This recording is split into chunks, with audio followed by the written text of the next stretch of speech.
House impeachment managers have two big problems in their case against the president. Their first problem is that the cards are hopelessly stacked against them. Consider this. Republican Senator John Kennedy said that none of the senators have read the House transcripts, meaning they were hearing the prosecution's case for the first time. And then Republican Senator Rand Paul revealed 45 Republican senators were ready to dismiss the charges before the opening statements even started. Democrats say that's not fair, but that goes back to their first problem, because impeachment is not a fair trial as we know it in courts. It's largely a political exercise. Just look back at the last impeachment trial. There was compelling evidence that former President Bill Clinton committed perjury. My recollection is that I did not have sexual relations with Ms. Lewinsky, and I'm staying on my former statement about that. A perjury could get you years in prison in federal court, but former President Clinton was acquitted in the political exercise of impeachment, and he won as a result in the court of public opinion, and his party gained 5 seats after his acquittal. Well, the House impeachment managers' second problem is that they lack evidence that may be critical to their case.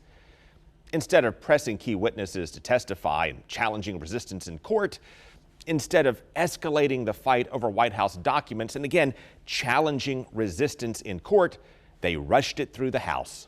I thought the Democrats would go slow with this, and I thought it would have damaged Trump immensely. Instead, they're moving it very quickly through.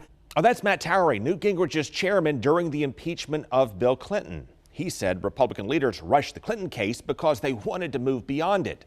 And he suspects Speaker Pelosi and House leaders were thinking the same thing. We did not want to impeach Bill Clinton to begin with. We were sort of forced there by more conservative elements of the Republican conference at that time. She's in the same position. I think they're rushing it through because she's hopeful that trial will end and the public will forget about it by the time they vote for members of Congress, which is what she's concerned about. Either way, it leaves House managers without the text and the memos and documents that they want, and possibly without important witnesses like John Bolton. Bolton, by the way, said he would testify after the House wrapped up its investigation. And many Republicans in the Senate now say if the prosecution didn't gather all the evidence before going to trial, that's on them. If I turned in a term paper and it was half complete, my teacher tossed it back to me and said, "You didn't get it done, it's incomplete." Probably give me an F and say it's incomplete, try again.